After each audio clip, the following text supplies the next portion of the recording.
যদি একটা মেয়ে মোটরসাইকেলে শোডাউন দেয়, কি করে? শোডাউন দেয়। কোন পুরুষের সামনে একটা মেয়ে লাফালাফি করে, খেলা করে, বলেন এই যুবক সন্তানগুলি কত সময় ঠিক থাকবে? সমাজের যুবক যদি ঠিক হয়ে যায়, পুরা সমাজই ঠিক হয়ে যাবে।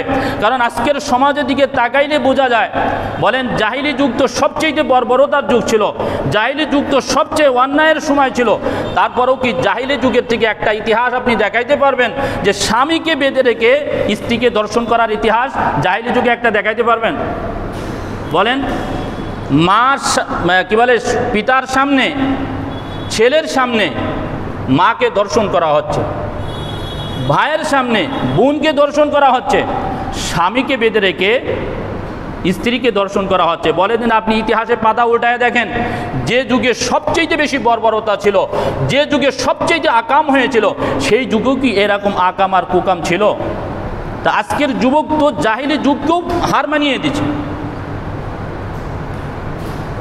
এই পরিবেশকে যদি সুন্দর করতে হয় তা আমাদের সমাজের যুবককে আগে ভালো হতে হবে। কি হতে হবে বলেন? আমাদের সমাজের যুবককে আগে ভালো হতে হবে। যুবক কোরআনে কারিমের আয়াতের তর্জমা শুনলে তো একেবারে অবাক হতে হয়। মহান রব্বুল আলামিন কোরআনে কারিমের মধ্যে বলেন যে, হে নবী, আপনি আপনার উম্মতের এই কথা জানিয়ে দেন, কুল্লিল মুমিনিনা ইয়াগুদ্দু মিন আবসারিহিম ওয়া ইয়াহফাজু ফুরুজাহুম। মহান রব্বুল আলামিন বলেন যে, হে নবী, তুমি তোমার এই উম্মতের পুরুষদেরকে জানিয়ে দাও যে কুল্লিল মুমিনিনা ইয়াগুদ্দু মিন আবসারিহিম ওয়া ইয়াহফাজু ফুরুজাহুম, তারা যেন তাদের নজরকে হেফাজত করে, চক্ষুকে হেফাজত করে, আর তারা তাদের শরমগাহকে যেন হেফাজত করে। কয়টা কথা বললেন আল্লাহ তাআলা? যুবকদের জন্য বিশেষ করে কাদের জন্য বললেন? কুল্লিল মুমিনিনা, পুরুষদের জন্য বলছেন আল্লাহ তাআলা। পরের আয়াতে নারীদের জন্য বলছেন যে ইয়াগুদ্দু মিন আবসারিহিম ওয়া ইয়াহফাজু ফুরুজাহুম, প্রত্যেকটা পুরুষের জন্য, বিশেষ করে যুবকদের জন্য, ইয়াহফাজু ফুরুজাহুম অর্থাৎ লজ্জা স্থানকে হেফাজত করার আগে চক্ষুকে হেফাজত করতে হবে। আল্লাহ তাআলা বলেন যালিকা আজকা লাহুম, আল্লাহ বলেন এটাই হলো একজন যুবকের মহাপবিত্র অবস্থা, মহাপবিত্র। যালিকা আজকা লাহুম, কয়টা বিষয় হেফাজত করলে? বলেন, একজন যুবক যদি পবিত্র হতে চায় তাহলে কয়টা জিনিস হেফাজত করা লাগবে? দুইটা জিনিস। এক নম্বর হলো চক্ষুকে হেফাজত করতে হবে, দ্বিতীয় নম্বর হলো শরমগাহকে হেফাজত করতে হবে। দেখেন কোরআনে কারিমের মধ্যে শরমগাহর হেফাজতের আগে আল্লাহ তাআলা প্রথম চক্ষুর হেফাজতের কথা বলেছেন। প্রথম কিসের কথা বলেছেন? চোখের হেফাজতের কথা আগে বলেছেন, তারপরে শরমগাহর হেফাজতের কথা বলেছেন। এমনটা কেন করলেন? যে মুফাসসিরিন একরাম বলেন যে আল্লাহর কসম, যদি কোনো যুবক যদি তার শরমগাহকে হেফাজত করতে চায় তাহলে সে যেন তার আগে নজরকে হেফাজত করে, চক্ষুকে হেফাজত করে। যার চক্ষু হেফাজত তার শরমগাহ হেফাজত, যার চক্ষু হেফাজত তার শরমগাহ হেফাজত। যার শরমগাহকে যে হেফাজত করতে চায় সেজন্য আগে চক্ষুকে হেফাজত করে। আগে কিসের হেফাজত করে?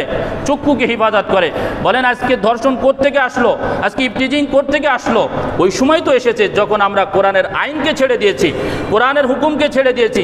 কোরআন বলে তোমার মেয়েকে যখন ঘর থেকে বের করো, তোমার বিবিকে যখন ঘর থেকে বের করো, লা ইউবদিনা যিনাতাহুন্না, খবরদার যেন তারা বাহিরে তাদের সৌন্দর্যকে প্রকাশ না করে।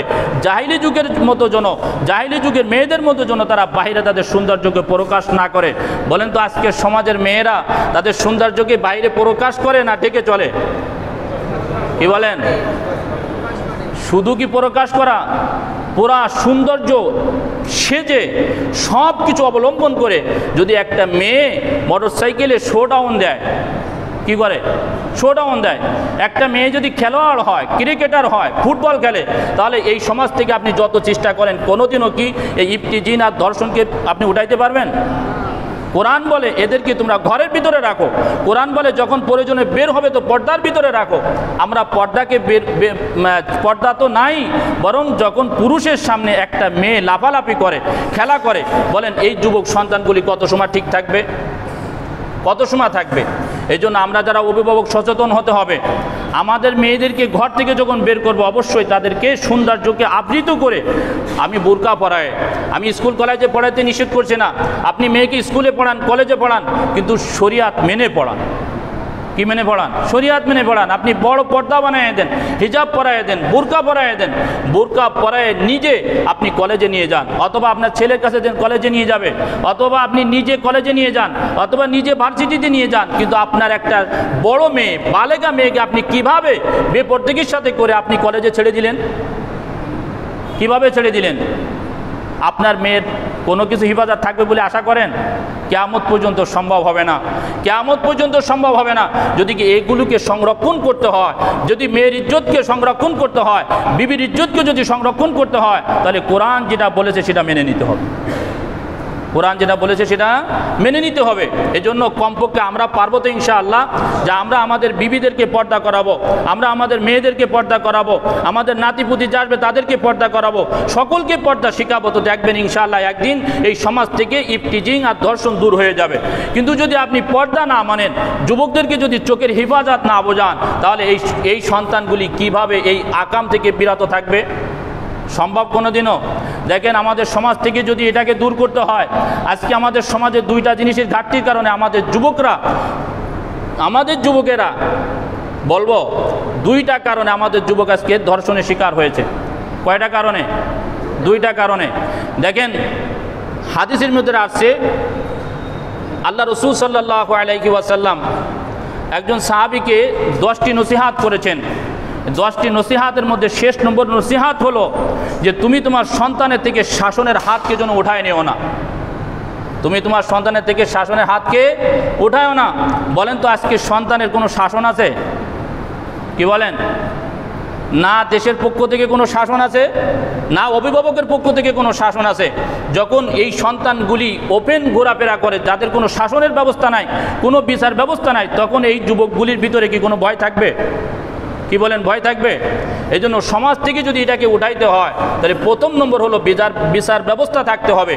দ্বিতীয় নম্বর ঘাটতি হলো যে আমাদের সন্তানগুলি দিন যত যায় তত আল্লাহ তাআলার ভয় থেকে শূন্য হতে শুরু করছে। তাহলে কয় কারণ? এক নম্বর হচ্ছে যে আমাদের সন্তানগুলি দিন যত যায় তত আল্লাহ তাআলার ভয় থেকে শূন্য, আল্লাহর ভয় নাই। দ্বিতীয় নম্বর হলো কোনো বিচার ব্যবস্থা নাই।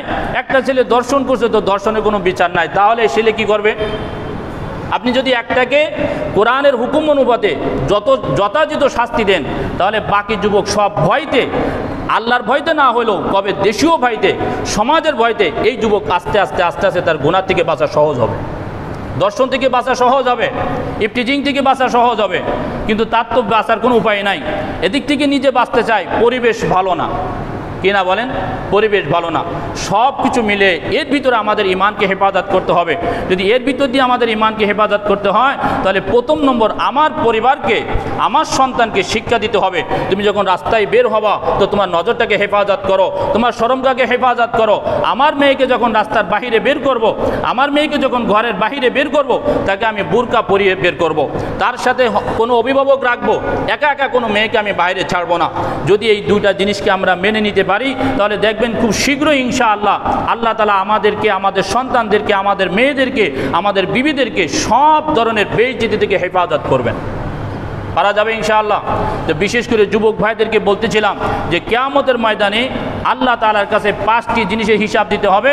দ্বিতীয় নম্বর হলো ওয়ান শাবাবিহি ফিমা আবলাহু, যে যৌবনকালের সময়টা আমি কিভাবে কাটিয়েছি, এটা আল্লাহ তাআলা আমাকে জিজ্ঞাসা করবেন। এটা আল্লাহ তাআলা আমাকে জিজ্ঞাসা করবেন।